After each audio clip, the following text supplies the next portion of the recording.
clasificación que ha sido tremendamente volátil si la hay, un poco respecto de lo importante de la estadificación y algo respecto a los pronósticos. Vamos.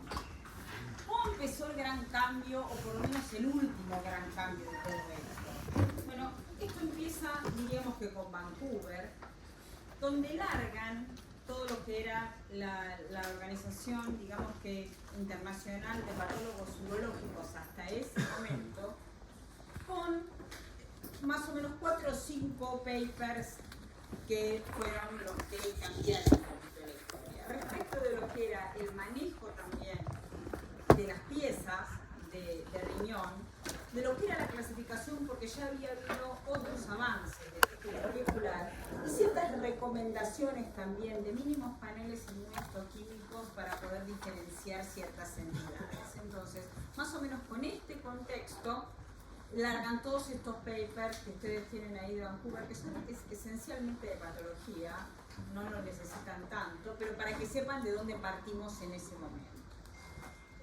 Hasta ese momento teníamos una organización mundial de la salud que era la clasificación preexistente, seguíamos con el American Joint Cancer Committee de estadificación de la octava, y lo que nosotros siempre miramos y seguimos, que es el Colegio Americano de Patólogos, que va a dar las pautas, ¿no es cierto?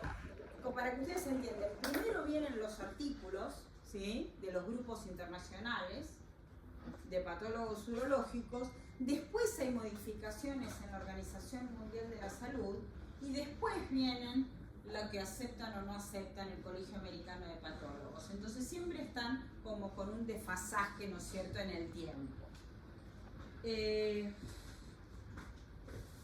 Este hombre, como yo digo siempre, el que está abajo, Tim Cook, que es el hombre que no tiene vocales, es quien tiene los mejores artículos respecto de lo que es manejo de piezas macroscópicas de riñón. Y que sigue siendo, yo lo resalté en la primera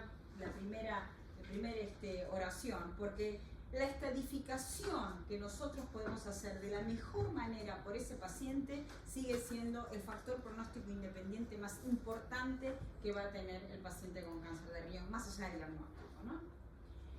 Los tipos de manejo macroscópico, por favor. Lo que nosotros siempre le pedimos es, y bueno, si vamos a abrir la pieza, tratemos de abrirla en medio en conjunto, o no destrocen las piezas macroscópicas, porque de ahí tenemos cosas que nosotros tenemos que dar de tacos que son muy importantes, como por ejemplo, lo que yo considero que es una de las cosas más importantes, que es el seno renal. Entonces necesitamos que esté bien abierto por el borde, ¿no es cierto?, antipiélico, de modo tal de que la pelvis quede expuesta justamente en el medio, porque es esa grasa que está alrededor que es la que más nos importa para dar bien y mirarlo bien macroscópicamente, porque es la que se considera la vía de diseminación hoy por hoy más importante del cáncer de riñón, el seno renal. Así que, ¿qué es lo que hacemos nosotros? Bueno, por supuesto, identificamos la adrenal. Ustedes saben que si ustedes han visto autopsias o tienen idea del tema de las autopsias, es que los bloques que se sacan, ¿no es cierto?, a nivel retroperitoneal, el bloque se pone en posterior, y lo primero que se tiene que tratar de hacer es hacer 2 tajos a nivel de la zona renal para buscar que rápidamente células tumorales. Las adrenales, porque las adrenales, nacer y morir son 2 estreses justamente como los quirúrgicos, pero va a producir autólisis de las adrenales. Entonces la adrenal, que es un capuchón amarillento que está arriba del riñón, es lo primero que hay que ir a sacar, ¿sí?, para poder fijar y tratar de conservar rápidamente, porque si no la médula queda totalmente, es el shock adrenérgico y es lo que primero va a sufrir crisis. Entonces, ¿por qué lo digo? Porque tiene un amarillento ocre, brillante, más arriba de la grasa, que es como se detecta macroscópicamente. Esa grasa, por eso les digo, la grasa perinéfrica, esa grasa es una grasa particular, no es lo mismo la grasa abdominal que la grasa retroperitoneal que la grasa perinéfrica, es una grasa dura, compacta, es una grasa que es muy difícil de hacer disecciones ganglionarias. Nosotros preferimos que los ganglios nos vean ustedes en el intraoperatorio y nos lo manden directamente para el estudio diferido, porque es una grasa no disecable, no es como la grasa de los que ponen los perirectos. Entonces, ¿qué es lo que hacemos? Más allá de abrir correctamente, ¿no es cierto?, el riñón y miramos el tumor, se tiene que medir correctamente macroscópicamente, recuerden que los tamaños de los trombos que estén también, que sean neoplásicos, no deben estar incluidos en el tamaño final del tumor. Los tacos que damos en este caso, para que vean en contraposición con testículo, se da 3 tacos básicos, ¿no es cierto? Que con eso estamos bien como para mostrarlo, lo que pasa es que tenemos que ver de dónde damos los tacos, ¿no? El muestreo tiene que ser de la cápsula, de la grasa perinéfrica, el seno renal, ¿sí? Y justamente algo de tumor con el parénquima no tumoral.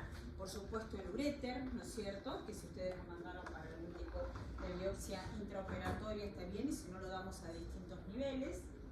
Las búsquedas de los ganglios linfáticos que se hacen sobre todo a nivel de ilio renal, y si no, ustedes lo que detectaron lo tienen que mandar a posteriori diferido, que tiene mucho más valor. Y observen esto, el estudio macroscópico es muy importante. ¿Por qué tenemos que ver bien el tumor y que no esté ni cortado ni lastimado? Porque la visualización macroscópica en todos los tumores es muy importante, pero el riñón habla un montón, como lo van a ver en testículo. Las áreas que estén reblandecidas las tenemos que mirar macroscópicamente y tenemos que ver más o menos cuánto corresponden, porque pueden ser correspondientes a necrosis. Entonces nosotros no incluimos toda la totalidad de la necrosis, sino que hacemos una evaluación más o menos de porcentaje macroscópico y comprobamos con un taco.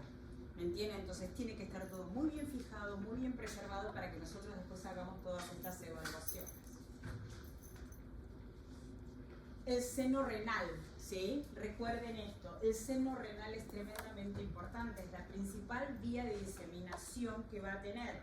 Y cualquier contacto, miren esto, esa grasa que está periférica es la que más nos importa. Y nosotros vamos a determinar compromiso del seno porque tenga compromiso vascular, porque tenga contigüidad, o porque esté empujando, o porque directamente esté el tumor groseramente borrándolo. Así que es muy importante. Y esto, si nosotros miramos en la estratificación a la octava, es lo que ha tenido la principal modificación respecto de la séptima. En realidad lo que más importa es eso, porque con eso pasa a ser un T3A. Y le cambiamos bastante. Nódulos adrenales no contiguos SM1, por favor recordémoslo siempre, por eso todo tiene que estar prolijito, porque si no eso es muy difícil de evaluar después cuando está cortado o lastimado en ese momento. La clasificación del cáncer de riñón ha tenido una historia tremenda a lo largo de los años. Miren esto empezó en el año 83 al 59 con lo que se denominó la guerra de los Pol, porque si quieren después se los cuento, porque tiene toda una historia bastante pintoresca. Pero observen cómo sigue. Fueron aportando permanentemente. ¿Y por qué va cambiando tanto? Y porque van incorporando a nivel estudios moleculares. Entonces había entidades que se llamaban de una manera, que después aparecía el nombre molecular y cambiaba. Empezaron con 9 categorías. Miren, en el 2004 estamos llegando a 50 categorías. Hoy por hoy estamos ya en entidades que están definidas molecularmente. ¿Cómo vamos a clasificar? No es simple entender la clasificación de los tumores de riñón, porque no sigue una línea, toma múltiples líneas. Entonces los tumores se dividen por tipos celulares. Van a ver que yo voy a dar distintos nombres, ustedes ya lo saben, ¿no? Pero le voy a dar distintos nombres, pero van a estar sostenidos por distintos parámetros. Entonces, por ejemplo, sigue existiendo el carcinoma renal de células claras, sí. El carcinoma cromófobo, y ahí que estoy haciendo referencia a los tipos celulares. La arquitectura papilar, cada vez lo van a ir definiendo más. Ya no es como era antes los tumores papilares. Pero bueno, hay carcinomas papilares todavía, que están definidos como tal. La localización anatómica, carcinoma medular, por ejemplo, que es una mezcla ahí de que estamos hablando de localización anatómica. El carcinoma de los conductos colectores de Bellini tiene que ser medular, pero hace referencia a los conductos colectores. La correlación con enfermedades asociado a enfermedad quística adquirida, neoplasia asociada a carcinoma quístico, también están definidos como tal. Con alteraciones moleculares, ya hay un segmento de carcinomas definidos de tipo molecular, directamente con la translocación que poseen. O los del succínico deshidrogenasa, directamente son denominados como tal. Síndromes hereditarios como el HLA-RCC, ¿sí? El de la leiomyomatosis, ya están denominados también como tal. O sea, ¿qué tenemos? Tenemos un popurrí de tipos. En la anterior clasificación, como les dije, sigamos la secuencia, ¿no? La Organización Internacional de Patólogos Urológicos había dado recomendaciones, le da recomendaciones a la Organización Mundial de la Salud. Entonces les había dicho, mire, hay 5 entidades que las tienen que incorporar. El túbulo quístico, que era de reciente denominación, el asociado al carcinoma renal a enfermedad quística adquirida, el carcinoma renal papilar de tubular, ¿no es cierto?, de células claras, uno de traslocación especial, de la Mid-Family, el de la traslocación de 611, y el que les decía del síndrome de la leiomyomatosis hereditaria. Miren, incorpórenlas, porque estas entidades eran nuevas y no estaban incorporadas. Y les dice, miren, hay 3 entidades hasta ese momento emergentes, tiene la posibilidad, a partir de la 4ª, la Organización Mundial de la Salud, para todas las clasificaciones de todos los cánceres, coloca posiciones de carcinomas o de tumores emergentes. Está bien, porque se están descubriendo, se reposicionan en una, en la próxima clasificación la vamos a poner en algún lado. Y les dicen, miren, estas son entidades emergentes, vamos a tener que colocarlas en algún lado. Y ese era el folicular de tipo tiroides-like, el de la succínico deshidrogenasa, el del ALK, la vamos a tener que colocar, las van a colocar directamente en alteraciones moleculares. Y dice, miren, vamos a tener que refinar algunas, que estábamos hablando. Los papilares es una entidad, es un carcinoma que hay que ir a redefinirlo, cambiaron muchísimo las definiciones de los papilares. Los híbridos los vamos a tener que redefinir, de tipo oncocítico cromófobo. Eso es lo que propone en la clasificación anterior. Sacan esta clasificación 2016. ¿Ok? Entonces, con esas recomendaciones que teníamos. Pero viene la del 2022. 2022 atacó a todos los tumores. La Organización Mundial de la Salud tuvo el update, cada 4 o 5 años hacen los updates, así que tocó también al renal. Y hoy tenemos esto. El preámbulo que estuvimos haciendo es para llegar a esto. Entonces, esto es lo que tenemos hoy por hoy. ¿Qué llamamos? Ustedes saben que la Organización Mundial de la Salud pone códigos en la izquierda, y entonces todo lo que, para leerlo simplemente, todo lo que termine en 0 es benigno, todo lo que termine en 1 sería medio como híbrido, el 2 es in situ, 3 termina es carcinoma, o sea es neoplasia maligna. Acá no va a existir porque no hay entidad que coloquemos como in situ, ¿no es cierto?, a nivel renal, o sea que tenemos 0, 1, 3. Entonces observen cómo van definiendo las entidades con los nombres madres a la izquierda y después abre en lo que corresponde a cada área. Entonces van a tener a los tumores de células claras, entonces voy a tener el carcinoma renal de células claras, sigue invicto. La enfermedad, ¿no es cierto?, la neoplasia, que antes se llamaba carcinoma, pero en realidad es una neoplasia quística, ¿no es cierto?, de bajo potencial. Hay un adenoma papilar, sí, pero cambió el tamaño. Hay un carcinoma renal papilar, sí, pero cada vez queda más restringido.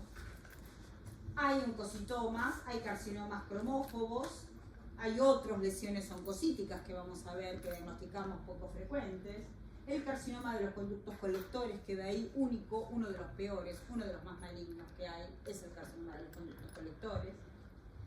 Hay otros tumores, porque no son fáciles de catalogar, entonces lo llama al tumor renal de células claras papilar, pone el carcinoma renal tubular de tipo mucinoso, al túbulo quístico, al sólido y eosinofílico, y deja una opción que se llama carcinoma renal NOS, pero cuidado, no puede ir cualquier cosa como una bolsa de gatos. Esa categoría la tenemos que utilizar cuando a veces nos lo piden ciertos algoritmos. Por ejemplo, ustedes no llegan a completar, ¿no es cierto?, un estudio absolutamente molecular en algo, lo podemos catalogar ahí diciendo lo que nosotros presuponemos y después que sea reclasificado. O sea, tenemos ciertas opciones para colocarlo ahí, no puede ser nada más que NOS.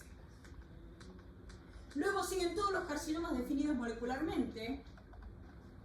cuidado, ven que si nosotros no podemos definir todo esto molecular, por ahí tenemos que ponerlo en NOS, decir que presuponemos tal cosa y después redefinirlo.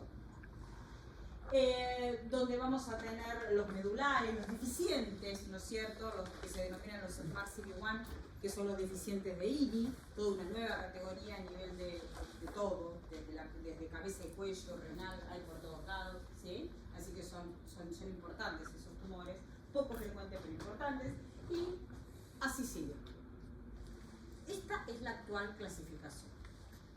En el medio de todo esto se separaron, ¿no? Como una familia.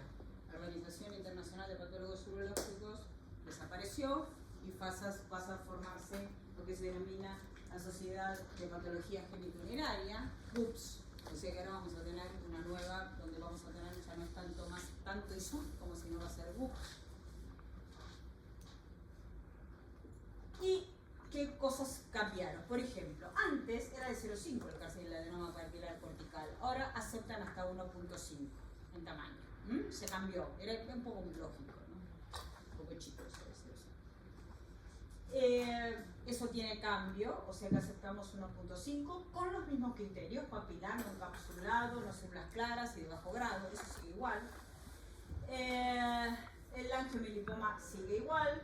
Y los tumores mixtos epiteliales y estromales no tuvieron mayores modificaciones. De estos, los que tuvieron modificaciones es el tamaño de papila.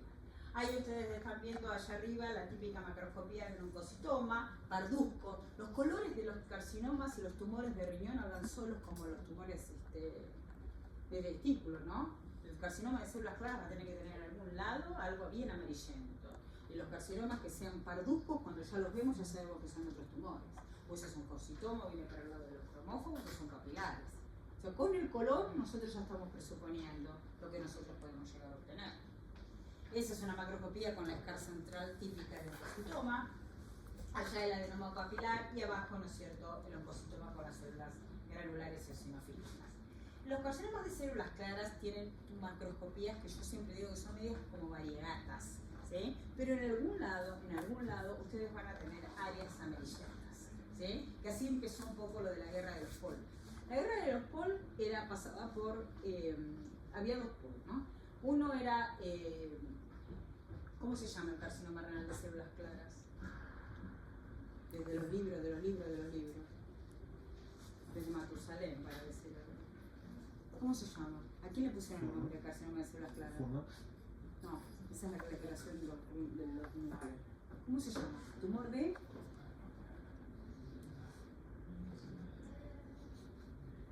¿Quién fue el famoso que le pusieron el nombre de carcinoma renal de células claras? Tumor de Gravitz, histórico, se llamaba así, hipernefroma, tumor de Gravitz. ¿Quién era Gravitz? Gravitz era el primero de los polos. Ese hombre había sido, lo mejor que tenía era que había sido discípulo de Virchow, ¿no? Para entre nosotros, Virchow. Y él era discípulo de él. Entonces, ¿qué es lo que hacía? Lo que yo les dije antes se basó en la teoría para llamar el origen de estos tumores a lo que yo les comentaba de la macroscopía. En ese momento eran fundamentalmente macroscopistas. Entonces, ¿qué hacían? Viéndolos en las autopsias, ¿qué pasaba? El color amarillento. Ese color amarillento oscuro en algún punto el carcinoma renal lo tiene. Entonces él establece una teoría famosa que se paró en todas las aulas, como decíamos, en las aulas magnas de ese momento, y dijo que este tumor no estaba originado en el riñón, sino que estaba originado en inclusiones adrenales que estaban en el riñón, y que eso justificaba el color amarillento que tenía. Yo poseo todavía los papers originales de New England Journal, donde se veía en la época que empezaban a poner todos los nidos adrenales del origen del hipernefroma, y de hecho el tumor comienza a llamarse tumor de Gravitz y se va a llamar y lo van a encontrar claramente. En la misma época, mientras que él era famoso por eso, apareció otro Paul, que era Paul Sudek, otro gran patólogo, y él empieza a decir: miren, a mí me parece que esto no es, con mucha humildad, porque no es tan así, porque estaba estableciendo que estaba empezando a mirar en el microscopio. Entonces lo que empieza a decir es: miren, no es tan así, porque se están viendo estos túbulos contorneados proximales que tienen alguna alteración al lado de donde están los tumores. Entonces Para él, el origen era renal. Y más aún, dijo que el origen estaba en el túbulo contorneado proximal. Ese hombre primero muere Gravitz un poco antes o más o menos en la gloria. Y Paul Sudeck, que descubrió varias cosas en la patología, fue catalogado prácticamente de ignorante y muere más o menos en el año 45. Con eso, que era, él estaba equivocado y Gravitz era un genio. ¿Qué apareció en el año 45? Miren que nosotros estamos hablando de todo esto acá y lo vieron que le decimos hasta el 22 y viene lo molecular. Es una suma de verdades temporales. Dentro de 5, 6, 7 años, por ahí lo que estoy diciendo no tiene nada que ver y lo tenemos que reaprender todo de nuevo. ¿Pero qué aparece en el 45? Siempre que aparece una técnica, algo importante, les cambia la historia. Ustedes estadificaban a los pacientes tocándolos. Vino la tomografía desde el año 80 y se acabó. Le estadificamos por tomo. Y en el 45, ¿qué apareció? La microscopía ya estaba, pero ¿qué apareció? No escucho. No, la microscopía electrónica. Entonces, hasta ese momento se hablaba. De pronto, en el 45 apareció la electrónica y se acabó el dilema. ¿Y quién tenía razón? ¿De los dos? Sudeck. Claramente. ¿Y cómo se llama el tumor? De Gravitz. Esas son las incongruencias de la medicina. Si siguen buscando los libros, se llama así. La guerra la ganó el otro, pero quedó con este nombre. ¿Por qué? Empezó con la historia de la macroscopía, el amarillento ocre que se ve adentro de células claras. El orden, ¿dónde se origina? En el proximal. La genética, hay algo muy claro y está muy bien relacionado, y es la pérdida del brazo corto del cromosoma 3. Eso se sigue manteniendo. Y cuidado, porque ese brazo corto del cromosoma 3 es muy importante en el riñón, porque ahí está toda la historia del Fonny-Pellindot, también en ese brazo corto. Así que está todo relacionado cuando vamos a entenderlo, ¿no? ¿Por qué estos pacientes cuando son bilaterales? ¿Por qué hay que buscarles a este tumor el Fonny-Pellindot? Como yo digo que es un síndrome de los tumores claros. Todos los tumores del Fonny-Pellindot, el adenoma seroso de páncreas de tipo multilocular tiene células claras y está en el Fonny-Pellindot. O sea, son tumores de células claras y todo está relacionado con ese brazo corto del cromosoma 3. La gradación nuclear que hablaban recién, históricamente se llamaba la clasificación de Fuhrman, ¿sí? Pero miren ahora se llama, después de que vino todo el grupo de los patólogos internacionales, se llama ISUP. ¿Qué pasaba con el Fuhrman, el grado nuclear? ¿Sigue teniendo importancia? Sí, pero se cambió al grado nucleolar, ¿sí? Las dos diferencias. El Fuhrman era nuclear, ¿ok? 1, 2 y 3 y 4, Fuhrman. No lo usamos más, usamos el ISUP, que es nucleolar. Nos basamos. En realidad, si uno aplicaba bien el Fuhrman, para nosotros fue muy fácil, pero si uno aplicaba bien el Fuhrman tenía en consideración el núcleo y el nucleolo, ¿ok? Lo que hace el ISUP es trabajar sobre el nucleolo, con la presencia, con el tamaño del nucleolo. Y ahí tienen ustedes el sub-1, el sub-2, ven que el sub-1 son núcleos muy chiquitos, el núcleo ni se ve, todos más o menos parejitos. Bien, en el 2, si buscamos, si vamos a grandes aumentos, lo vamos a encontrar. Miren en el 3, ¿lo ven claramente como se ven acá? El nucleolo adentro, salta, ¿no? Eso es un ISUP3. Y el 4 va a tener que tener no solamente nucleolos mucho más evidentes, sino por ahí también células un poco más pleomórficas, o sea que es mayor grado. Por supuesto, tanto al 1 como al 2 les va mucho mejor que al 3 y al 4, ¿no? Sigue teniendo vigencia. ¿Se aplica a todos? No. Se aplica a células claras y al verdadero papilar. En el resto no estamos obligados a poner ningún tipo de ISUP. Ahí lo tienen en detalle, lo que es el 1, el 2, el 3 y el 4. Esa es la neoplasia quística multilocular de bajo potencial de malignidad. Y acá tenemos a los papilares.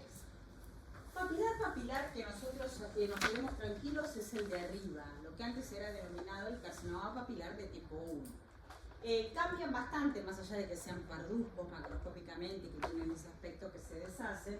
Tienen una genética que es diferente, no tienen el tema del brazo corto del cromosoma 3. Hay positividades también inmunistoquímicas diferentes de lo que es el carcinoma renal de células claras. Y cuidado cuando aparecen estos tumores papilares oncocíticos, o sea, eosinófilos. Ahí tenemos que tener cuidado de cómo lo nombramos, ¿no? Porque pueden llegar a ser otras entidades. El tranquilo que nosotros vamos a hacer tranquilos del carcinoma renal papilar es el tipo 1, que son esas células que tienen aspecto, no solamente es una papila, o sea que tiene que tener un eje conectivo vascular tapizado, ¿no es cierto?, por las células, cortado transversal o longitudinal, sino que vamos a tener que tener esa positividad, ¿no es cierto?, con citoqueratina 7 y esos cores, esos centros con macrófagos espumosos, ¿no? Esos estamos tranquilos de que es el carcinoma renal papilar. Ya hace varios años, cuando estuvimos con la doctora amiga, ¿no es cierto?, María Merino en San Pablo, ya había problemas para los papilares en general. El problema es que es una bolsa de gatos, hay muchas entidades que están comprendidas de lo que se denomina carcinoma renal papilar. Y miren esto, los tumores de síndromes hereditarios, como el de la leiomiomatosis, son papilares eosinofílicos. Los carcinomas de los conductos colectores pueden llegar a tener áreas papilares. Estamos hablando de tumores que van a ser con un pronóstico muy diferente entre sí, y ese es el problema, ¿no? Que llamarlo así carcinoma renal papilar y meto a tumores que son un pronóstico muy distinto. El de células claras, el que tiene rasgos oncocíticos, o algunos le ponen no clasificable, cosa que no deberíamos hacer.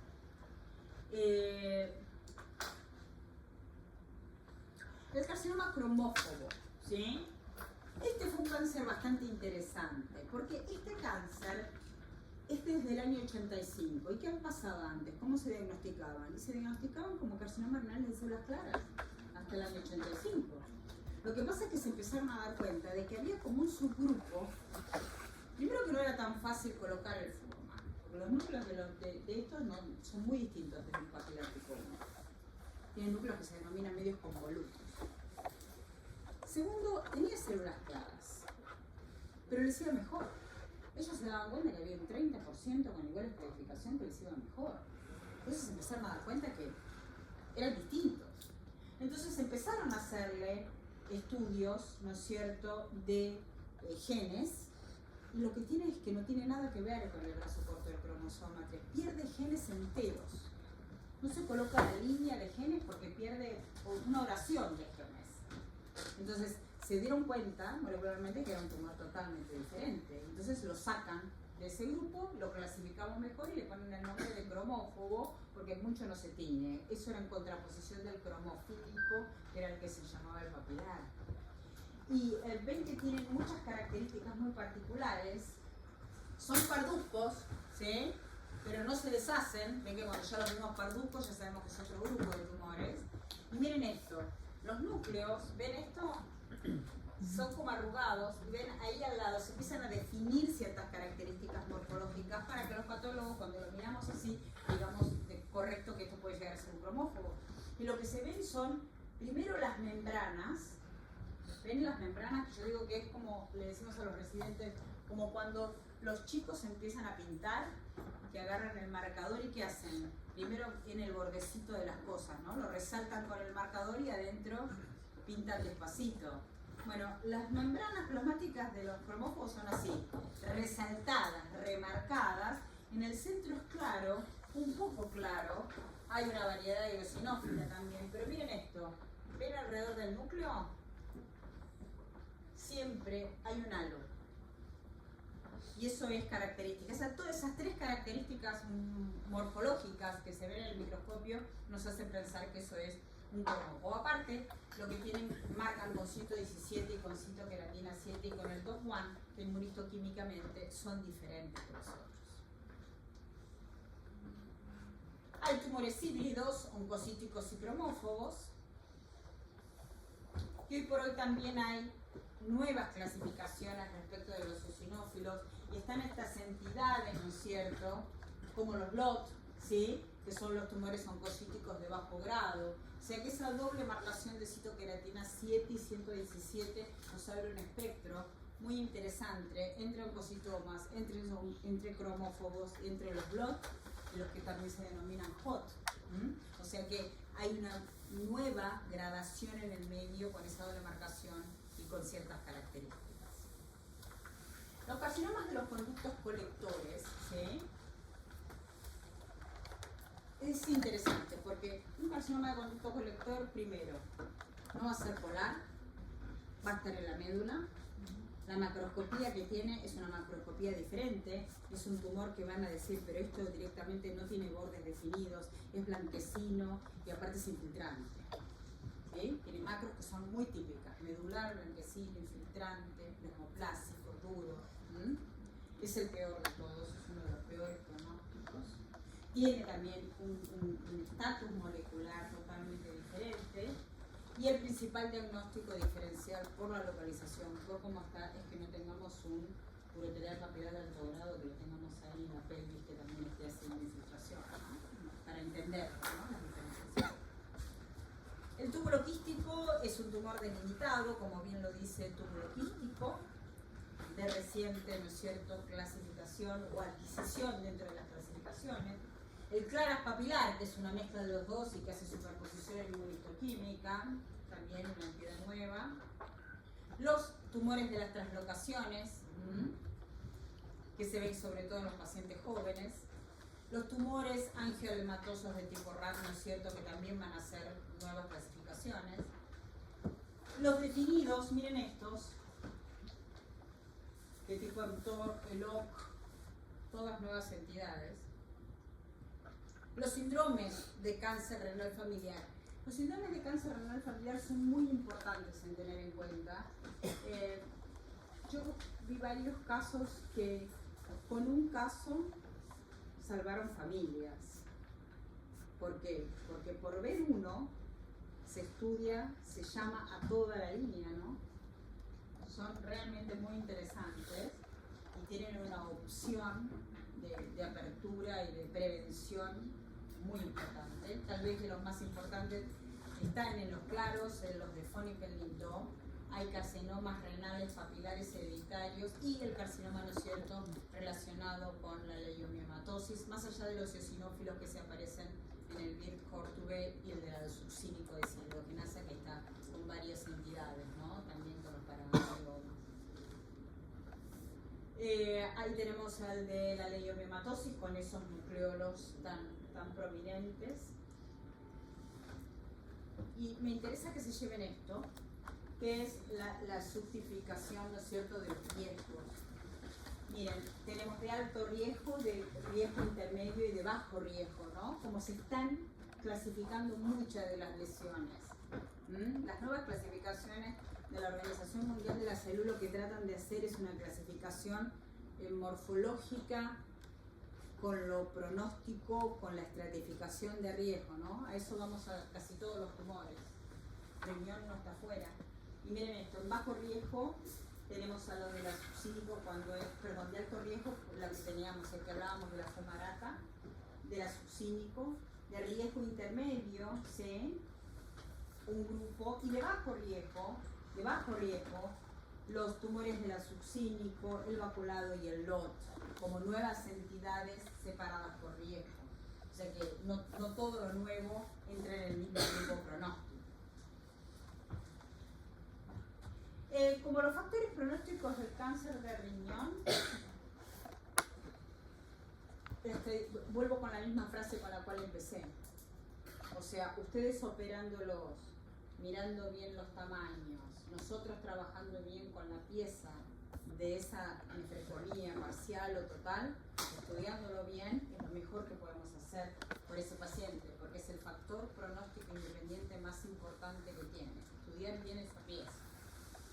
El grado nucleolar, lo que hablamos tanto para el renal de células claras y para el papilar, sigue teniendo, o sea, lo tenemos que informar y ustedes tienen que saber si tienen un ISUP bajo o un ISUP alto en el cáncer de riñón. Los tipos morfológicos, como habrán visto, hay una gran variedad de tipos morfológicos. La presencia de necrosis, volvemos a la pieza. Que la pieza esté bien fijada, que nosotros podamos ver bien si esas áreas reblandecidas son necrosis o no, y que yo les diga también qué porcentaje de necrosis tienen. Cuando nosotros estudiamos las piezas, nosotros vimos que el porcentaje de necrosis que pateaba un poco el tablero, para el pronóstico era entre el 40 y el 50%, tal vez el 40% ya es importante decirles. acuérdenme lo que les decía, nosotros no entramos toda la necrosis que tiene el tumor.